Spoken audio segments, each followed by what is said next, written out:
तो आज हम पढ़ेंगे पंचायती राज, मतलब लोकल गवर्नमेंट। सबसे पहले तो मैं आपको बता देता हूँ कि जो मैं ये नोट शेयर करूंगा ना आपको, जी सर। दोनों ध्यान से सुनना, ये आपको मेंस के लिए हेल्प करेंगे ज़्यादा। प्री के लिए भी करेंगे, लेकिन प्री के लिए तो आपको इसमें डिटेल में सब कुछ मिल जाएगा, कहीं और पढ़ने की जरूरत नहीं पड़ेगी। पहला पॉइंट। सेकंड पॉइंट ये याद रखियो कि इसमें मैंने क्या किया है कि जैसे पंचायती राज इंस्टीट्यूशन है तो क्या चैलेंजेस फेस कर रहा है, वो लक्ष्मीकांत में नहीं है। चैलेंजेस क्या है, वहां सिर्फ पंचायती राज इंस्टीट्यूशन मेंशन कर रखा है, तो सारा मैंने इसमें इंक्लूड किया है। ठीक है, फिर उसका सेकंड एआरसी की जो रिपोर्ट है उसकी वो गवर्नेंस के ऊपर, लोकल गवर्नेंस गवर्नेंस में क्या कहा है। ठीक है, अदर मेजर्स जो हो गए, जो आपको जैसे कि मेंस की तैयारी के लिए आपको गूगल करके पढ़ना पड़ता है ना पंचायती राज, क्योंकि लोकल सेल्फ गवर्नमेंट जो है वो गवर्नेंस का टॉपिक है, गवर्नेंस में पूछा जाता है यहाँ से। तो ये मैंने आपको नोट्स यहाँ पर प्रोवाइड कर दिए हैं सारे के सारे। ठीक है, कमेटीज ऑल सब कुछ यहाँ पर जो है वो कवर्ड है। और इसमें आपको कमेटीज के साथ जैसे डिटेल में है कि किस कमेटी में क्या कहा गया है वो, प्लस एक फैक्ट और आप यहाँ पर याद रखना कि जो इंपॉर्टेंट आर्टिकल्स है लाइक 243 डी से क्वेश्चन पूछा जाता है प्रीलिम में, जी में क्या है, एच में क्या है, वो सब यहाँ पर कवर्ड है। लेकिन ये हम क्लास में नहीं पढ़ेंगे क्योंकि ये फैक्ट है, ये सिर्फ याद करने पड़ेंगे। जो बेसिक है वो मैं आपको पंचायती राज के लिए उसमें जो है वो पूरा कवर करवाऊंगा। पूरा इसमें आपको फाइनेंसिस कैसे होंगे, क्या कैसे पैसा डिस्ट्रीब्यूट होगा, कितना पैसा कहाँ जा रहा है, किसको क्या मिलेगा, वो पूरा मेंस का जो है वो टॉपिक बनता है, वो सारा इसमें कवर्ड है। और कैसे इंपावर किया जा सकता है, क्या स्ट्रेटेजीज हो सकती है, वो सब भी इसमें कवर्ड है। सेकंड एआरसी की रिकमेंडेशंस जो है वो पूरी इसमें है। ठीक है, और बेस्ट प्रैक्टिस के एग्जांपल भी है कि कहाँ कहाँ पे कौन कौन सी जगह में जो है वो अभी बेस्ट प्रैक्टिस हो रही है, वो भी इसमें कवर्ड है। देन उसके बाद लोकल अर्बन गवर्नमेंट भी यहाँ पर आपको पूरी देखने को मिलेगी, क्या क्या चैलेंजेस है, कौन सी अमेंडमेंट है, पूरा डिटेल में। लक्ष्मीकांत में ये सब मेंशन नहीं है। तो ये पीडीएफ को आप अपना सोर्स बना सकते हो, प्रिंट करवा के इसको रख लेना। ज्यादा काम आपको ये मेंस के टाइम पे आएगी। ठीक है,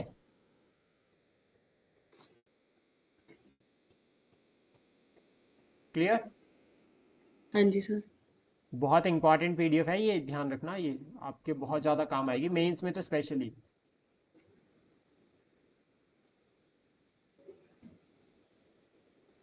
ठीक है।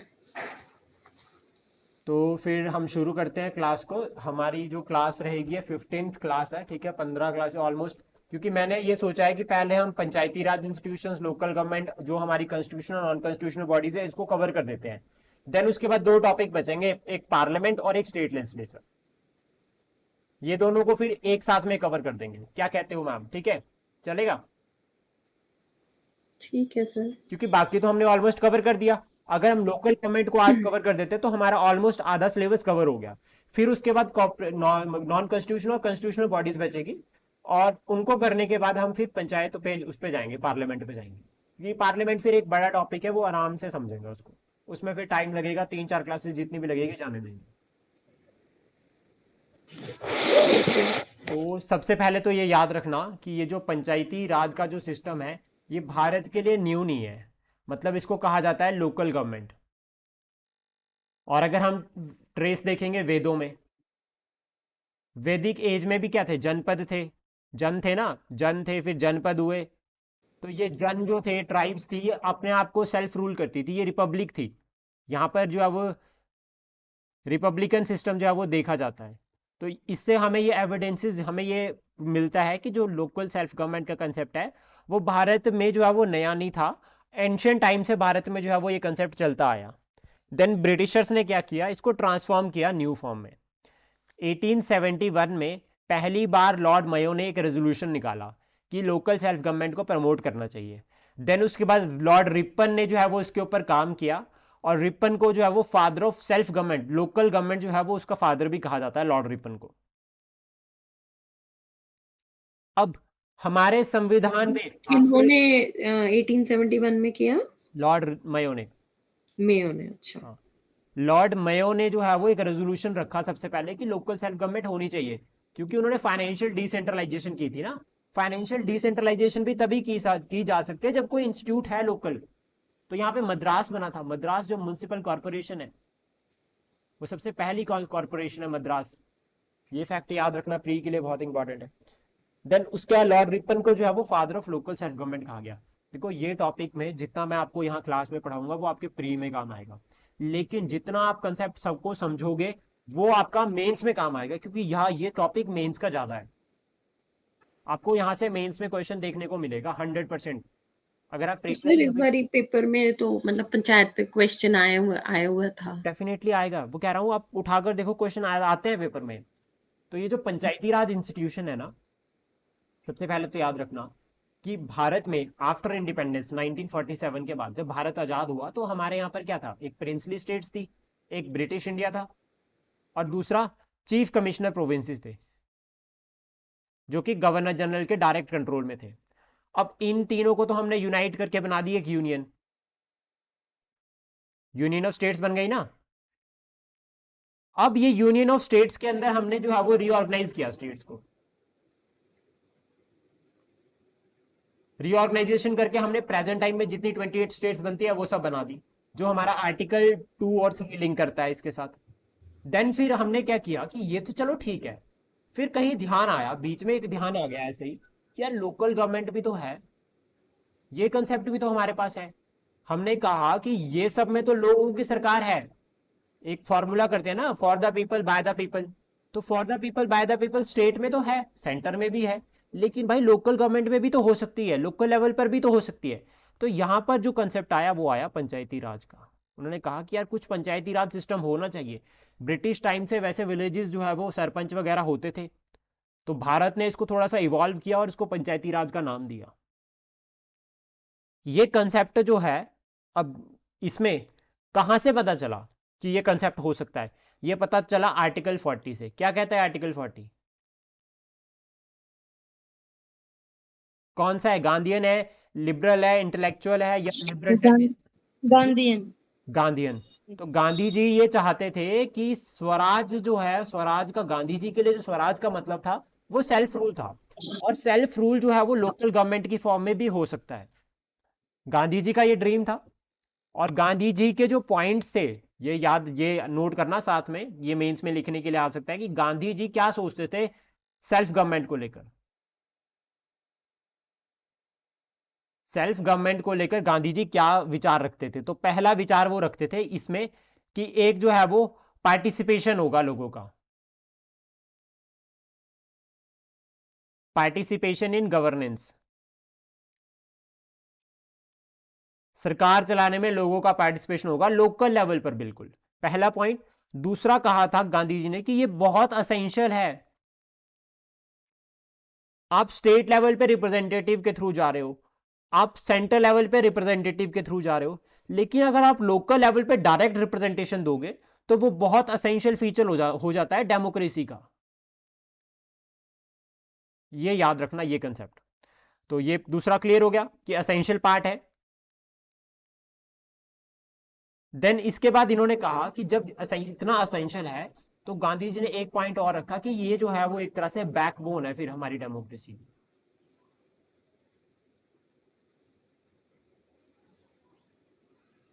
कि ये जो हमारी डेमोक्रेसी है उसकी बैकबोन है, गांधी जी ने ऐसा कहा।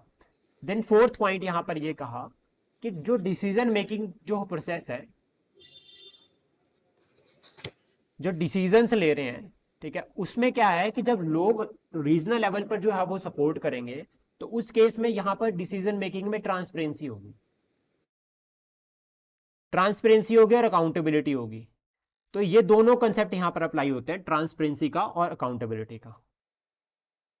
अब एक चीज और समझना यहां पे कि ये सब पॉसिबल कैसे होगा। एक तो वे हो गया पंचायत का, कि पंचायत होगी, पंचायत सिस्टम हो गया। दूसरा ये पॉसिबल होता है थ्रू ग्राम सभा।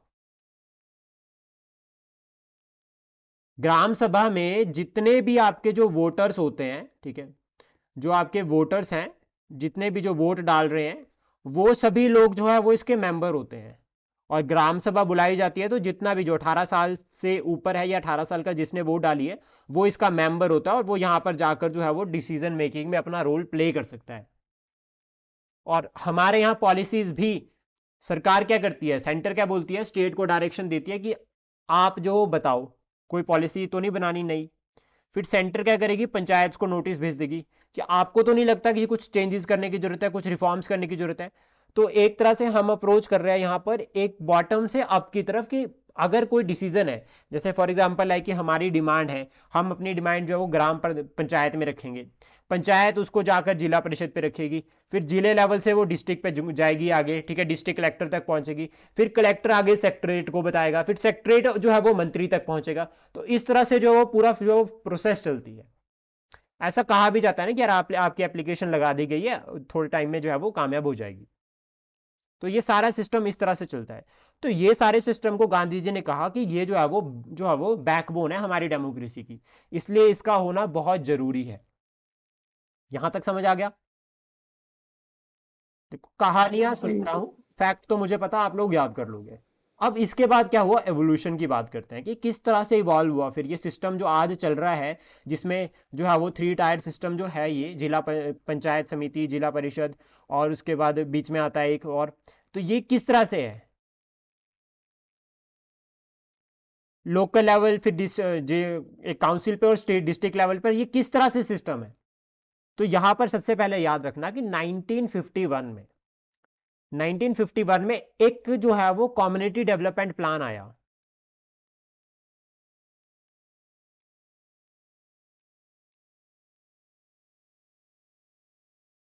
ये जो कम्युनिटी डेवलपमेंट प्लान था, इसमें कहा गया कि रूरल जो हमारा लेवल है, यानी कि जो ग्रामीण क्षेत्र है, उस लेवल पर हमें जो है वो डेवलपमेंट करनी चाहिए। अब डेवलपमेंट करनी चाहिए, अब स्टेट ने कहा कि सर डेवलपमेंट कैसे करेंगे, मैं फार फ्लंग रीजन तक नहीं पहुंच सकती। स्टेट गवर्नमेंट ने कहा कि मेरा पहुंचना तो बहुत मुश्किल है। तो फिर ये जो ओल्ड इंस्टीट्यूशन था पंचायत वाला, विलेज वाला, इसको जो है वो न्यूज में लाया गया, इसको जो है वो फिर स्टडी किया गया। तो फिर यहां पर कहा गया कि ये जो पंचायत सिस्टम है हम इसको रिवाइव करते हैं। सरकार ने ये प्लान बनाया कि हम इसको रिवाइव करते हैं, इसको स्टडी करते हैं, इसको समझते हैं कि क्या भारत के लिए ये पॉसिबल हो सकता है, और अगर ये पॉसिबल हो सकता है तो क्या स्ट्रक्चर फॉलो करना चाहिए। इसके रिगार्डिंग जो पहले, मतलब जब यहां पर जब कमेटी बनी, ठीक है, तो पहली जो कमेटी बनी वो बनी बलवंत मेहता कमेटी, बलवंत राय मेहता कमेटी। और इसके रिगार्डिंग मैंने एक ट्रिक भी बनाई है, ठीक है, बैग, ठीक है, ये ट्रिक है। पहली बलवंत राय मेहता कमेटी है, देन उसके बाद दूसरी है अशोक मेहता कमेटी, उसके बाद तीसरी है जीवी के राव कमेटी, अशोक है ये, जीवी के राव कमेटी। फिर उसके बाद जो दूसरी आती है वो होता है L M Singhvi committee, then उसके बाद Thungon committee, Thungon, THUNGON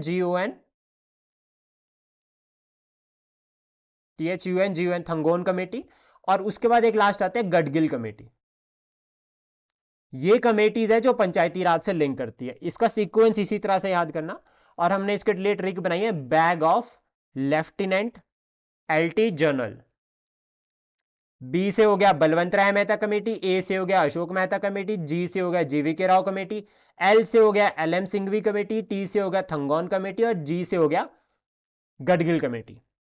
bag of lieutenant general, ये याद रह जाएगा। अब ये बलवंत राय कमेटी बनी जब, ठीक है, अब हम इसको ऐसा लिखेंगे, बलवंत राय कमेटी। ये जो कमेटी बनी ये बनी जनवरी 1957 में।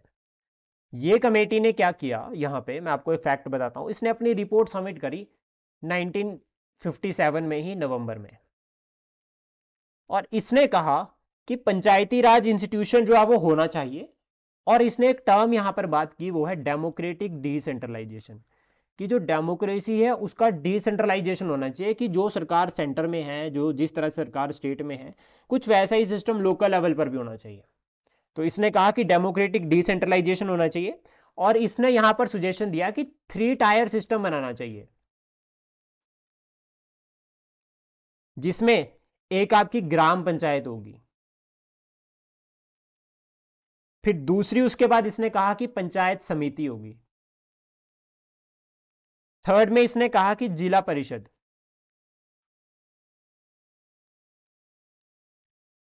ये तीनों याद रखना सीक्वेंस। ग्राम पंचायत जो विलेज लेवल पर काम करेगी, यहां पर जो है वो डायरेक्टली इलेक्टेड हो गए, जैसे हमारा प्रधान है वो हम डायरेक्ट इलेक्ट करते हैं।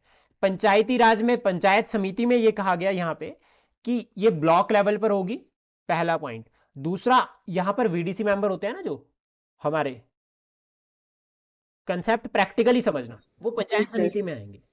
अब यहां पे वीडीसी को भी हम इलेक्ट कर रहे हैं, लेकिन जो इसका हेड होगा, जो चेयरमैन होगा, वो हमारे द्वारा नहीं इलेक्ट होगा, वो उन्हीं मेंबर्स में। जैसे फॉर एग्जांपल है कि ये कोई 12 मेंबर्स है, ये जो है वो पंचायत समिति के जो है वो इलेक्ट हो गए। अब यहां पर इन 12 में से ही एक चेयरमैन बनेगा, तो चेयरमैन जो है वो इनडायरेक्टली इलेक्टेड होगा, लेकिन जो मेंबर्स हैं उनको हम इलेक्ट करेंगे डायरेक्ट। चेयरमैन इनडायरेक्टली इलेक्टेड होगा। फिर उसके बाद जिला परिषद, जिला परिषद पे भी सेम यहां पर कहा गया कि जिला परिषद जो है वो डिस्ट्रिक्ट लेवल पर होगी, और जो उसका चेयरमैन होगा वो इनडायरेक्टली इलेक्टेड होगा। हम वोट भी इसी तरह से करते हैं ना पंचायत के लिए। आई होप आप सभी ने वोट किया होगा पंचायत वाले सिस्टम के लिए अभी तक। हाँ ठीक जी है। सर। जी सर। फिर इसके बाद ये कहा गया कि जितनी भी प्लानिंग एक्टिविटीज है वो, मतलब जो कि डेवलपमेंट करनी है, प्लान पॉलिसी सब कुछ है, वो ये सब देखेंगे, ये सब का भी इसमें रोल होगा। तो इसके रिगार्डिंग पे ये कहा गया कि जो पंचायत समिति है, ठीक है, वो क्या होगी, आपकी एक तरह से एग्जीक्यूटिव बॉडी होगी। ये एग्जीक्यूट करेगी पॉलिसीज को। और जिला परिषद जो है वो एडवाइजरी बॉडी होगी। एडवाइजरी, सुपरवाइजर, कोऑर्डिनेशन जो है वो जिला परिषद करेगा, एग्जीक्यूट करेगा पंचायत समिति, और जो पॉलिसीज फ्रेमवर्क में सबसे ज्यादा कोर रोल रहेगा वो ग्राम पंचायत करेगा, ऐसा इस कमेटी ने कहा। देन उसके बाद यहां पर ये याद रखना कि जो आपकी जिला परिषद है, इसका जो हेड होगा वो डिस्ट्रिक्ट कलेक्टर होगा। ये इस कमेटी ने कहा। सरकार ने रिकमेंडेशंस को एक्सेप्ट किया।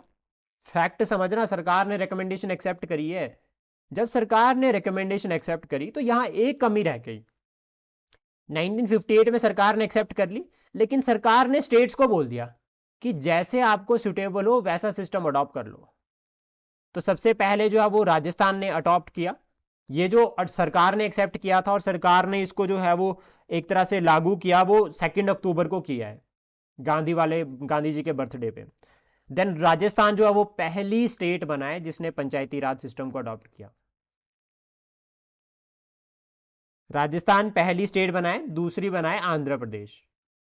ये सेम ही है, 1959 इसका भी ईयर है और 1959 इसका भी ईयर है, लेकिन मंथ का फर्क है इसमें। तो पहली जो है वो राजस्थान है, दूसरी आंध्र प्रदेश। अब यहां पर ना एक चैलेंज आ गया। फिर 1960 के बाद मैक्सिमम लोगों ने, मैक्सिमम स्टेट्स ने जो है वो पंचायती राज सिस्टम अडॉप्ट कर लिया। लेकिन हुआ क्या, हुआ ये कि हमने बात की थी 3 टायर की। अब स्टेट्स को बोल दिया आप अपने अकॉर्डिंग कर लो। तो किसने 2 टायर बनाया, किसने 4 टायर बना दिया। जैसे फॉर एग्जाम्पल यहां पर समझे कि तमिलनाडु में जो है वो 2 टायर था, कि 2 टायर सिस्टम ही होगा, सिर्फ एक ग्राम पंचायत होगा, पंचायत समिति हटा दी, और जिला परिषद। और दूसरा वेस्ट बंगाल ने 4 बना दिया। वेस्ट बंगाल ने बोला कि नहीं, मुझे तो और जो है वो डिसेंट्रलाइज सिस्टम फॉलो करना है, तो वेस्ट बंगाल ने 4 बना दिया। तो एक जो है वो इनवेरेबिलिटी सी क्रिएट हो गई। तो यहां से क्या हुआ कि सिस्टम तो चल पड़ा, लेकिन थोड़े से चैलेंजेस आने शुरू हो गए। फिर यहां पर नेक्स्ट जो पॉलिसी अपनाई गई, जो नेक्स्ट कमेटी अपॉइंट हुई, वही अशोक मेहता कमेटी। ये जो अशोक भाई है, इनको लेकर आए थे अशोक मेहता कमेटी। अशोक मेहता कमेटी को लेकर आए थे 1997 में जनता सरकार। अब याद रखना ये कंसेप्ट, 1975 से लेकर 1977 के बीच में क्या लगा था, इमरजेंसी। इमरजेंसी। तो इमरजेंसी के बाद इंदिरा गांधी जी की सरकार चली गई थी, सरकार आ गई थी जनता की, जनता गवर्नमेंट सरकार लेकर आई थी। तो उन्होंने ये कमेटी अपॉइंट करी। अब एक फैक्ट याद रखना, इस कमेटी ने 132 रिकमेंडेशन दी। 132 रिकमेंडेशन इसने कमेटी ने अपनी दी 1978 में, जब इसने अपनी रिपोर्ट जो है वो पेश की सरकार के सामने। बट ये रिकमेंडेशन काम की नहीं हो जाती। क्यों? क्योंकि जनता सरकार गिर गई। जब सरकार गिर गई, ठीक है, तो इसकी जो रिकमेंडेशंस थी, जिसमें इसने कहा कि 3 टायर सिस्टम को जो है वो 2 टायर से रिप्लेस कर देना चाहिए, एक जिला परिषद होनी चाहिए डिस्ट्रिक्ट लेवल पर, और मंडल पंचायत होनी चाहिए। तो क्या हुआ कि लेकिन जनता गवर्नमेंट जब कोलैप्स हो गई तो इसकी एक रिकमेंडेशन गई काम से। तो अब हमारे लिए जो इंपॉर्टेंट हो जाता है वो ये कि इसका कमेटी का ईयर किसने की थी, और सबसे इंपॉर्टेंट सीक्वेंस प्रीलिम्स के लिए। देन उसके बाद नेक्स्ट कमेटी बनी, वो बनी GVK राव कमेटी। और ये ट्रिक अपने माइंड में रखना, पूछने वाला हूं लास्ट में। ये कमेटी बनी 1985 में, क्योंकि देखो यहां पर रिकमेंडेशन एक्सेप्ट नहीं की गई रिफॉर्म्स के रिगार्डिंग, की कुछ रिफॉर्म्स करते हैं। तो GVK राय कमेटी जो है वो प्लानिंग कमीशन ने अपॉइंट की थी। जो हमारे प्लानिंग कमीशन थे, ठीक है, ये प्लानिंग कमीशन जो है वो हमने USSR से सिस्टम को जो है वो अडॉप्ट किया है, ठीक है। 1951 में पहली बार प्लानिंग कमीशन बनाया गया था, और अभी इसको रिप्लेस कर दिया गया है नीति आयोग से। जो ये कमेटी जो है वो प्लानिंग कमीशन ने बनाई, और इस कमेटी ने ये कहा कि जो आपकी डिस्ट्रिक्ट लेवल है, ठीक है, वहां पर प्रॉपर प्लानिंग एंड डेवलपमेंट होनी चाहिए, पहला पॉइंट। दूसरा इसने कहा कि जो यहां पर election should be held regularly, कि जो आपका विलेज पंचायत है उसमें आपके इलेक्शंस रेगुलरली होने चाहिए। लेकिन यहां पर जो है वो राजीव गांधी की सरकार थी। 1984 में क्या हुआ है? पॉलिटिकल आंसर इंदिरा चाहिए राइट मुझे, पॉलिटिकल आंसर नहीं चाहिए मुझे। 1984 में इंदिरा गांधी की डेथ हुई थी तो। इंदिरा गांधी जी को, ठीक है, वो पॉलिटिकल पॉइंट हो गया। मुझे बताओ एग्जीक्यूटिव में कि एडमिनिस्ट्रेटिव पॉइंट ऑफ व्यू से बताओ मुझे, ताकि हम यहाँ कोई भी रिलीजियस या कुछ भी इंक्लूड नहीं करेंगे, हम सिर्फ एडमिनिस्ट्रेटिव पॉइंट से पढ़ेंगे। ऑपरेशन ब्लू स्टार, यस हाँ सर। जी yes, ऐसे लिंक करके रखा करो चीजों को। जब आप, जिस दिन आप लिंक करके पढ़ना शुरू कर दोगे ना, आपको चीजें कभी भूलेगी नहीं। फिर रिवीजन भी इजीली हो जाती है। देन यहां पर राजीव गांधी जी भी चले गए, फिर इसकी कमेटी की रिकमेंडेशंस भी रह गई। इसने बहुत कुछ कहा, बट बहुत कुछ अच्छा भी कहा इस कमेटी ने, याद कर सकते हैं वैसे, लेकिन जरूरी नहीं है इतना, अभी तक क्वेश्चन इस तरह से पूछा नहीं गया है। लेकिन फिर भी हमें ये कमेटी का ईयर और नाम याद होना चाहिए। देन उसके बाद आई LM सिंघवी कमेटी। मतलब ये नाम कमेटीज के इसलिए है क्योंकि इन्होंने कमेटी को चेयर किया था। LM सिंघवी जो थे, इन्होंने चेयर किया था 1986 में। देखो 85 में तो पहली GVK राव हुई, फिर उसके बाद 86 में दूसरी कमेटी बना दी, तो GVK राव की इंपॉर्टेंस होगी क्या? no, sir. लेकिन हमारे लिए एग्जाम के लिए पंगा पड़ गया। अब GVK राव कमेटी राजीव गांधी जी लेकर आ गए। राजीव गांधी जी गए तो बाद में, लेकिन उन्होंने एक जाते आते पहले ही जो है वो एक काम कर दिया कि एक कमेटी बना दी राजीव गांधी जी ने। तो राजीव गांधी जी ने ये कहा कि ये एक जो है वो पंचायती राज सिस्टम को भाई स्टडी करो, क्या सिस्टम है। तो इन्होंने कहा कि जुडिशरी जो है वो ट्रिब्यूनल बनाने चाहिए, जैसा सरपंचों वाला सिस्टम होता है उसको जो है वो अब एक तरह से जो है वो न्याय पंचायत के फॉर्म में जो है वो एस्टेब्लिश करना चाहिए। जो पंचायत बॉडीज है उनके इलेक्शन जो है वो फ्री एंड फेयर ट्रांसपेरेंट होने चाहिए। तो तीन बातें इन्होंने कही। पहली ये कही कि फ्री और फेयर इलेक्शन होने चाहिए। सेकंड, दूसरी बात इन्होंने जो कही वो कही कि जो न्याय पंचायत है, जैसे सरपंच वगैरह होते हैं, हरियाणा में आप बहुत देखोगे खाप पंचायत हो गया, ये कंसेप्ट आता है। तो ये, और आप जो हो, मुझे कल कल आपको मैं काम देता हूँ, आपको शाम तक जो है खाप जो पंचायत है हरियाणा की, उसके ऊपर एक नोट लिखकर जो है वो सेंड करना है हमारे क्लास ग्रुप में। क्या सर? खाप पंचायत। अच्छा सर राजीव गांधी तो 91 में नहीं असैसिनेट हुए? हाँ, लेकिन अभी तो वो गए, मैंने कहा ना कि वो गए तो बाद में, लेकिन काम तो कर रहे थे ना, वो सरकार तो उन्होंने बना दी थी राजीव गांधी जी ने, इंदिरा गांधी जी के बाद। हाँ जी। तो 1986 में ये LM सिंघवी कमेटी आ गई, ठीक है। ये कमेटी ने बहुत सारी रिकमेंडेशंस दी, जो मैंने आपको बताया कि फ्री फेयर इलेक्शन होने चाहिए, जो पंचायत, जो सरपंच वाला सिस्टम है उसको जो है वो न्याय पंचायत वहां पर बनानी चाहिए, एस्टेब्लिश करनी चाहिए। इन्होंने ये कहा कि जस्टिस भी हम लोकल लेवल पर करेंगे। देन जुडिशियल ट्रिब्यूनल का इन्होंने रिकमेंडेशन दिया है कि जुडिशियल ट्रिब्यूनल्स होने चाहिए पंचायती राज के लिए, ठीक है। और इलेक्शन के रिगार्डिंग इन्होंने बात की। ये सब इन्होंने कंसेप्ट यहां पर रखे। देन उसके बाद आती है कमेटी, थंगौन कमेटी। कमेटीज देखना कितनी जल्दी जल्दी बन रही है। अब इनकी जो रिकमेंडेशन थी वो भी पसंद नहीं आई, तो 1988 में एक और कमेटी बना दी गई, थंगौन कमेटी। ये कमेटी ने कहा कि, सबसे पहले याद रखना कि इस कमेटी ने कहा कि पॉलिटिकल और एडमिनिस्ट्रेटिव जो स्ट्रक्चर है उसको एग्जामिन किया इस कमेटी ने। इसने कहा कि पंचायती राज को कॉन्स्टिट्यूशनल स्टेटस चाहिए।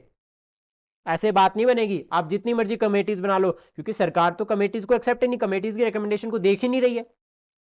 तो इसने कहा कि भाई मेरे को बना तो दिया, लेकिन मैं आपको बोल रहा हूं कि आप पहले कॉन्स्टिट्यूशनल स्टेटस दो, तभी बात बनेगी। पहला इसने एक रेकमेंड किया।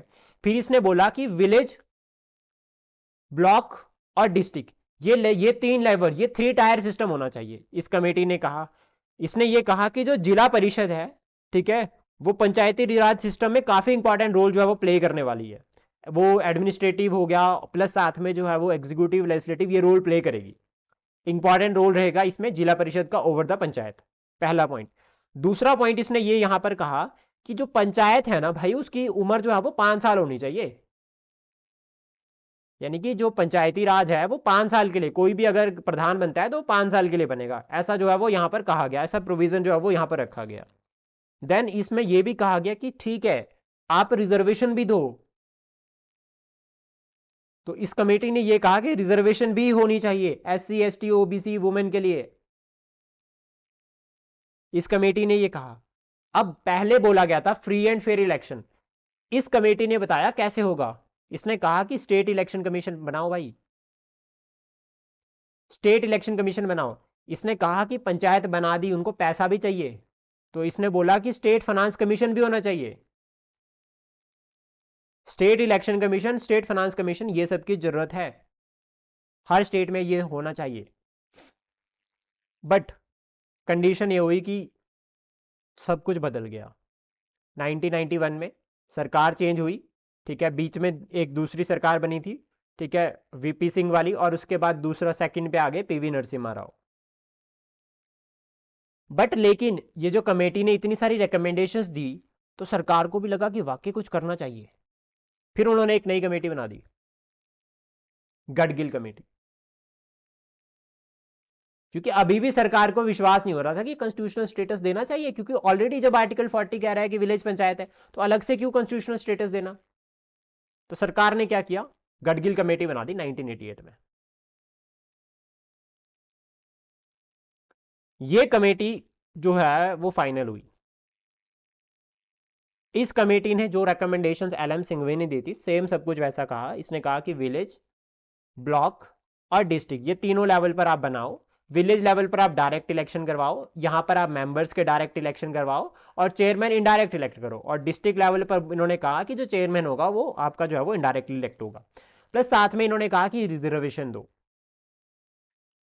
SC ST और वुमेन, इनके लिए रिजर्व होनी चाहिए, सीट्स रिजर्व होनी चाहिए। आज भी हम देखते हैं तो काफी पंचायत में सीट रिजर्व होती है और ये रोटेशन बेस्ड होती है। उसके बाद यहां पर यह कहा गया कि state election commission, state finance commission, ये सब की अपॉइंटमेंट जो है वो होनी चाहिए। प्लस साथ में इन्होंने ये भी कहा कि स्टेट फाइनेंस कमीशन तो ठीक है, लेकिन पंचायत को पावर भी दो। इन्होंने कहा कि पंचायत को टैक्स कलेक्ट करने की पावर देनी चाहिए, कि पंचायत कुछ टैक्स जो है वो tax in form of fees वगैरह लगा सकती है। तो ये पावर भी जो है वो पंचायत को दी, कुछ ड्यूटीज पंचायत को दी कि आपको ये फॉलो करना है, आपको सिस्टम। तो अगर पंचायत चाहे कि उनको जो है वो कुछ तरह का जो है वो पंचायत में कोई सिस्टम डेवलप करना है तो उसके रिगार्डिंग एक कंट्रीब्यूशन किया जा सकता है, सब लोग उसमें कंट्रीब्यूट कर सकते हैं। ये सब पावर्स जो है वो पंचायत को दी। अब सर ये इसने कह दिया, इसकी रिकमेंडेशन सरकार ने एक्सेप्ट करी 1992 में।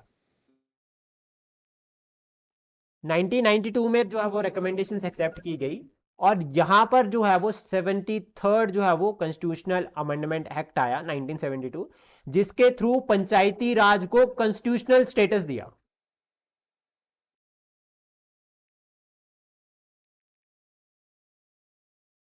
ये याद रखना कि कॉन्स्टिट्यूशनल जो स्टेटस है वो यहां पर दिया गया पंचायती राज को 73rd अमेंडमेंट एक्ट 1992। ये समझ आ गया यहां तक? सर जैसे थंगॉन कमेटी 1988 में आई, हाँ जी, है ना, तो उस टाइम पे तो राजीव गांधी जी की ही सरकार थी। हाँ जी। तो गडगिल उसके बाद आई, मतलब गडगिल किसने अपॉइंट की, कौन सी गवर्नमेंट ने? गडगिल उसके बाद आई, बीच में VP सिंह की सरकार आ गई थी ना। ये ना, ये आप इसको अगर थोड़ा सा पॉलिटिकल पॉइंट ऑफ व्यू से पढ़ोगे तो कंफ्यूज हो जाओगे, क्योंकि ये याद करने बड़े मुश्किल होते हैं। क्योंकि 88 में गडगिल कमेटी, आपने बोला ना 88 में ही आई।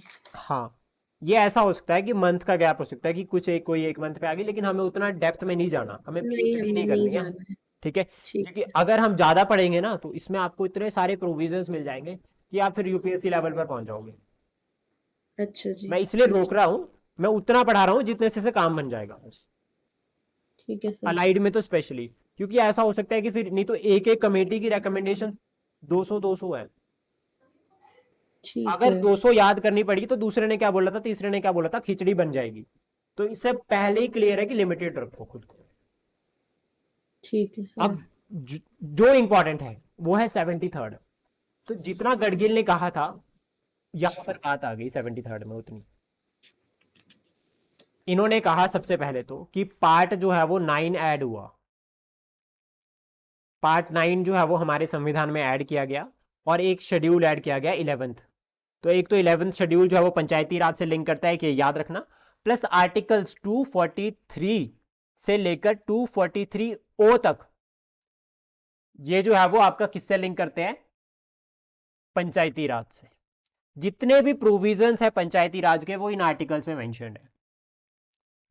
अब ये जो पंचायती राज के रिगार्डिंग जो सेलिएंट फीचर्स अगर हम बात करें इस अमेंडमेंट की, तो पहला तो ये 3 टायर सिस्टम हो गया, एक विलेज लेवल पर, एक इंटरमीडिएट लेवल पर और एक हो गया डिस्ट्रिक्ट लेवल पर।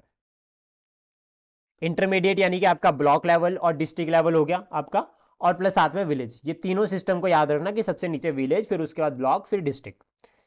उसके बाद यहां पर यह कहा गया कि जो इलेक्शंस हैं मेंबर्स और चेयरपर्सन के, वो यहां पर मैटर करेंगे। इलेक्शन सिस्टम यहां पर कहा गया, स्टेट इलेक्शन कमीशन की अपॉइंटमेंट हुई, स्टेट फाइनेंस कमीशन की अपॉइंटमेंट हुई, ये सबको अपॉइंट किया गया और इनकी अपॉइंटमेंट गवर्नर करता है, नहीं लेकिन इनका रिमूवल जो है वो प्रेसिडेंट ऑफ इंडिया करते हैं। देन उसके बाद रिजर्वेशन का प्रोविजन यहां पर आया कि रिजर्वेशन देंगे, ठीक है। प्लस एक फैक्टर याद रखना कि जो आपका इंटरमीडिएट है और डिस्ट्रिक्ट लेवल है, यहां पर जो चेयरमैन होगा वो इनडायरेक्टली इलेक्टेड होगा, लेकिन मेंबर्स जो हैं वो डायरेक्टली इलेक्ट होंगे। मेंबर्स को डायरेक्ट इलेक्ट किया जाएगा और जो चेयरमैन होगा उसको जो है वो इनडायरेक्टली इलेक्ट किया जाएगा। ये समझ आ गया। ड्यूरेशन के लिए कहा गया कि जो पंचायत है उसकी जो ड्यूरेशन होगी वो कितनी होगी, मैंने अभी बताया था। 5 years। अब मैं आपसे पूछता हूं कि क्या पंचायत डिसॉल्व हो सकती है? जो ग्राम पंचायत बनी क्या वो डिसॉल्व हो सकती है? यस और नो?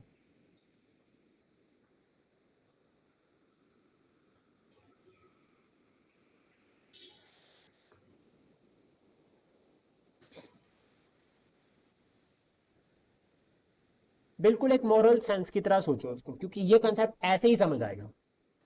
क्या बोला आपने? जो पंचायत है, ठीक है, जैसे हमारी पंचायत है कोई, क्या वो डिसॉल्व हो सकती है? लाइक इलेक्शन हुए और हमें पता चला कि इलेक्शन के बाद सरकार जो है, पंचायत वाले जो प्रधान है वो तो बिजी है, वो तो काम ही नहीं कर रहा, तो क्या उसको हटाया जा सकता है? नहीं सर। आप क्या बोलते हो रुडाली मैम? तब ये प्रधान मतलब कि उसकी डेथ वगैरह हो जाए तो नया आ जाता है। देखो मैम ने नया प्रोविजन ऐड कर दिया, हरलीन मैम अब आप सोचो। तो अ- इसका मतलब हो सकती है डिसॉल्व। अगर प्रधान की डेथ हो गई, ये तो मैंने भी नहीं सोचा था सच में। ये डेथ वाला कंसेप्ट मेरे माइंड में भी नहीं था कि अगर प्रधान नहीं रहे तो उस केस में फिर दोबारा से इलेक्शन तो होंगे। हाँ सर, करते हैं, हमारे यहाँ वहाँ पे हुआ था ना, डेथ हो गई थी, फिर की थी। अब ये जितना हमारे को मतलब नहीं टाइम मिलेगा। था ना, मतलब कि उसके खत्म होने का उतने तक। फिर इलेक्शन हुए थे। हाँ जी, हाँ वोट डाले थे, फिर भी सिर्फ उसके जितने हुए जो थे हाँ, ना प्रधान। फिर जब इलेक्शन हुए थे तो जितना जो टर्म था, लाइक फॉर एग्जांपल कि 5 साल के लिए वो इलेक्ट हुआ था, 2 साल उसने हाँ काम जी, किया, तीसरे साल उसकी डेथ हो गई, तो जितना हाँ जी, हाँ जी, टाइम बचा फिर उसके लिए जो है वो इलेक्शन होंगे। हाँ जी, हाँ जी। ठीक है, ये याद रखना, फिर उसके लिए जो है वो इलेक्शन होंगे।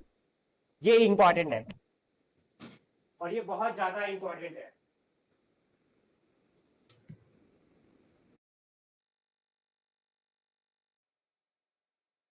ये समझ आ गया। हाँ जी सर। अब जो मैंने बताना था वो तो मैम ने बता दिया ऑलरेडी, बट लेकिन मैं आपको एक फैक्ट और बता देता हूं कि जैसे मान लीजिए 4 साल खत्म हो गए थे और 1 साल बचा था, फिर जो है वो प्रधान जी नहीं रहे, उस केस में इलेक्शन नहीं होंगे।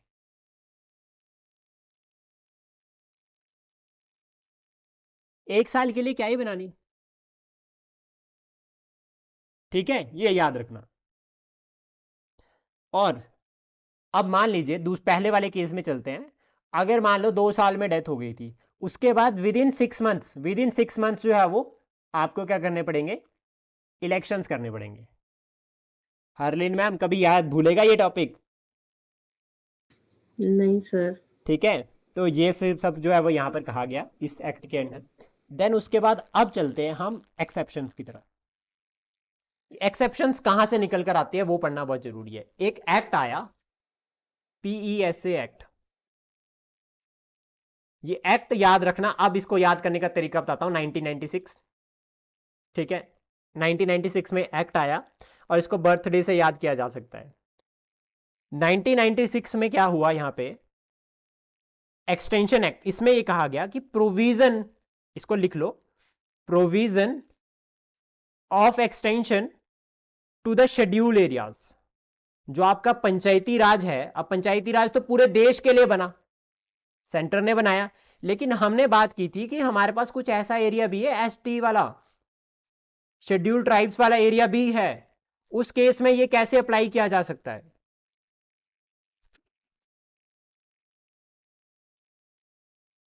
ठीक है, समझ आ रही है?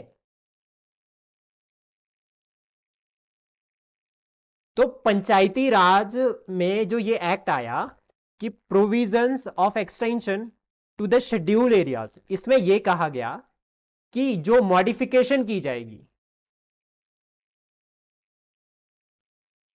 शेड्यूल आर्टिकल कौन कौन से हैं जो शेड्यूल स्टेट्स के साथ लिंक करते हैं? सॉरी, मुझे बताओ कि जो वो कौन कौन से शेड्यूल है जो ये ST के साथ लिंक करते हैं? सर 5th शेड्यूल और 6th शेड्यूल। तो शेड्यूल। ये जो 5th और 6th था, यहां पर जो ये ट्राइबल एरिया है, इसके रिगार्डिंग मॉडिफिकेशन की जाएगी कि यहां पर पंचायती राज सिस्टम को किस तरह से जो है वो अप्लाई करना है, किस तरह से इंप्लीमेंट करना है। तो मुझे बताओ कि 5th शेड्यूल में और 6th शेड्यूल में कौन कौन सी, 6th में कौन सी स्टेट्स आ रही है रुडाली मैम?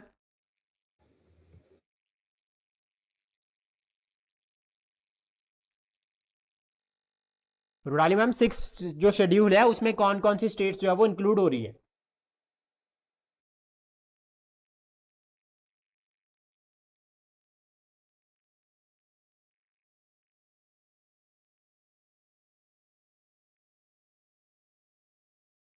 हरलीन मैम आप बताओ। सर 80 असम, त्रिपुरा, मिजोरम, मेघालय। मेघालय। और 5th शेड्यूल में जो है वो 10 स्टेट्स आती है। हाँ जी सर।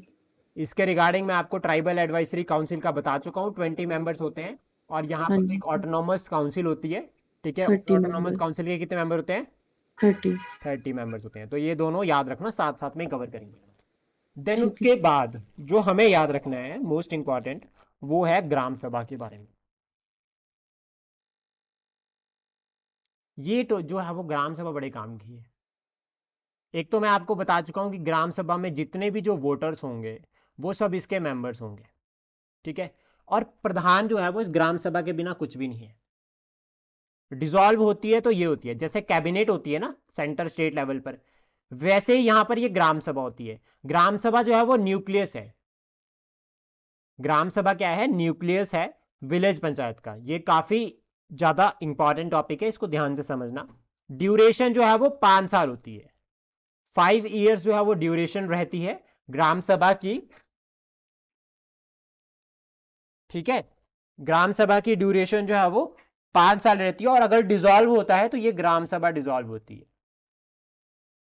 प्रधान रहेगा नहीं तो एक ग्राम सभा डिसॉल्व होगी, नए इलेक्शन होंगे, नई ग्राम सभा बनेगी। वो मैं आपको सारा बता चुका हूं। आई होप आपको ये क्लियर भी हो गया होगा। तो ये था हमारा पंचायती राज। पूरा समझ आ गया सभी को, आप सब दोनों को?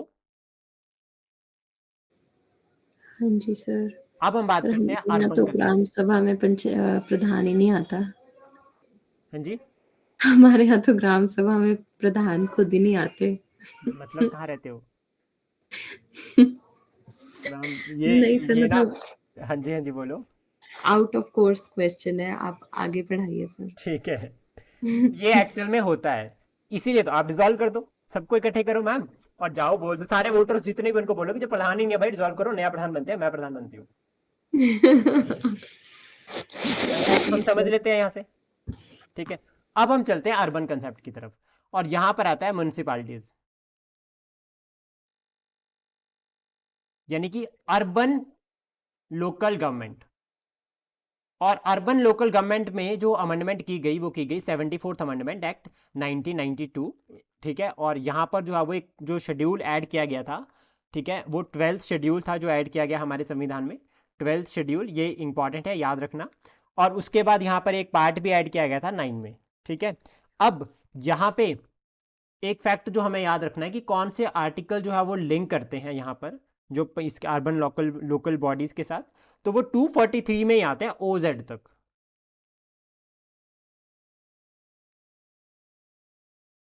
इसमें ही ये सर पहले वाला 243 से 243 ओ तक था, है ना? उसके बाद के जितने होंगे वो इसमें आते हैं। ठीक है। अब यहाँ पे एवोल्यूशन की ये बहुत सिंपल है। देखो जब भी हम अर्बन कंसेप्ट की बात करते हैं ना, तो 3-4 टॉपिक्स माइंड में आते हैं जो मिनिस्ट्री आपको याद रखनी है। 8 तरह की जो है वो अर्बन गवर्नमेंट होती है, ये आपको इस पीडीएफ में डिटेल में मिल जाएगी जो मैंने आपको पहले बताई थी। 8 टाइप्स की जो है वो अर्बन गवर्नमेंट होती है, 8 टाइप्स होते हैं, जिसमें जो इंपॉर्टेंट हमें याद रखनी है वो रखनी है म्युनिसिपल कॉरपोरेशन, ठीक है, म्युनिसिपल काउंसिल, ठीक है, या ठीक है, यहां पर एक फैक्ट याद रखना, ये इसमें इंक्लूड हो गया। Then notified town, notified towns होती हैं। कैंटोनमेंट बोर्ड होते हैं, कैंट बोर्ड जिसको हम कहते हैं, ठीक है, ये कैंट बोर्ड हिमाचल में बड़े फेमस चले हैं, काफी न्यूज में चले हैं।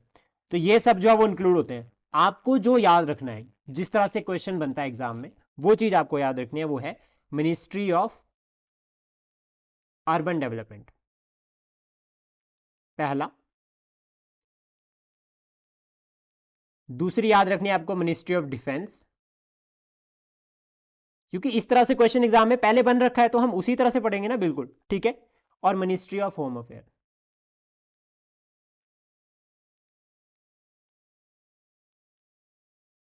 ये हमारे को याद रखना है। अब सबसे पहले याद रखना कि अर्बन डेवलपमेंट में जो है यहां पे इसको बनाया गया था 1985 में,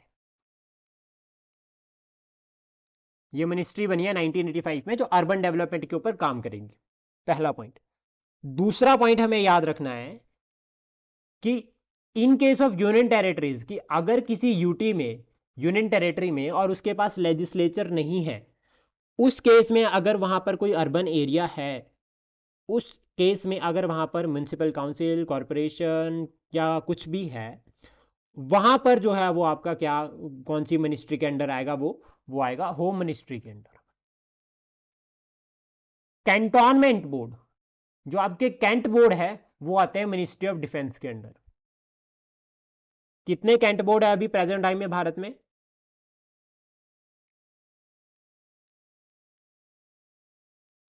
पता है आप दोनों में से किसी को कि कैंट बोर्ड कितने हैं टोटल? नहीं सर। ये मुझे इंपॉर्टेंट है, कितने कैंट बोर्ड है, क्या लगता है?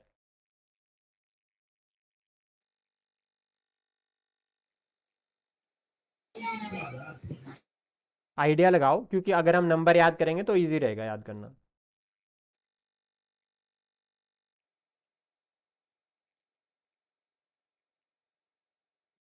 पता नहीं सर, बिल्कुल भी नहीं पता।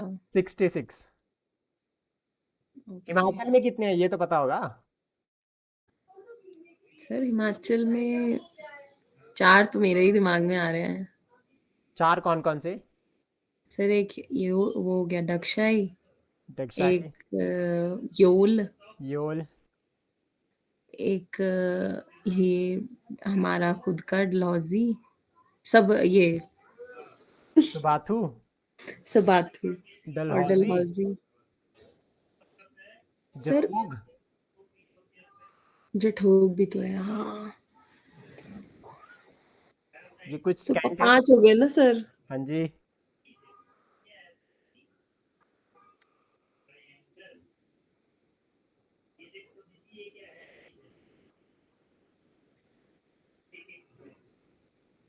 सर एक और कसौली भी भी है। तो है। हाँ जी।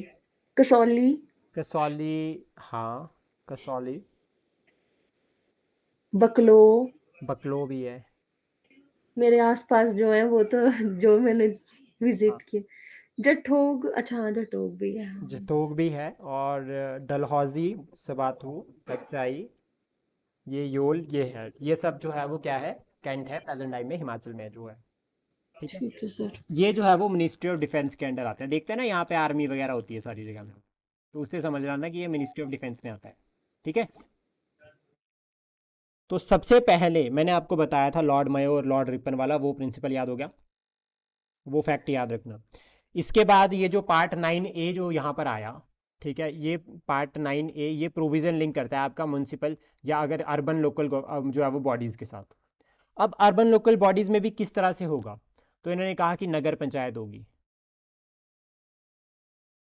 ये नगर पंचायत होगी। फिर उसके बाद यहाँ पर इन्होंने बोला कि म्यूनसिपल काउंसिल होगी, एक काउंसिल होगी, और काउंसिल के बाद इन्होंने बोला म्यूनसिपल कॉर्पोरेशन। कितनी म्यूनसिपल कॉर्पोरेशन है प्रेजेंट टाइम में अभी इन हिमाचल में?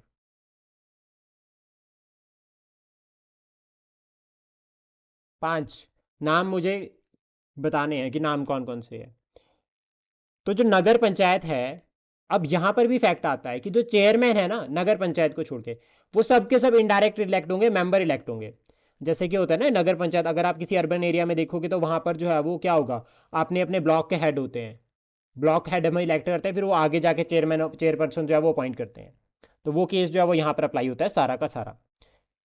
इसके रिगार्डिंग और याद करने के लिए जो इंपॉर्टेंट है वो ये, कि जो बड़ी बड़ी जो म्यूनसिपल कॉरपोरेशंस होती हैं, जो बड़ी बड़ी म्यूनसिपल कॉरपोरेशन होती हैं, उनके अपने एक तो बजट भी होते हैं, और वो बॉन्ड रिलीज कर सकते हैं, टैक्स लगा सकते हैं, पैसा कलेक्ट कर सकते हैं। जो कैंट है वो भी अपना पैसा टैक्स कलेक्ट कर सकता है, इसलिए अगर आपने देखा होगा कि आप किसी कैंट एरिया में एंटर करते हैं तो वहां पर जो है वो आपका जो है वो टैक्स कटता है, पैसे कटते हैं। तो ये थी हमारी क्लास रिगार्डिंग द पंचायती राज और लोकल गवर्नमेंट।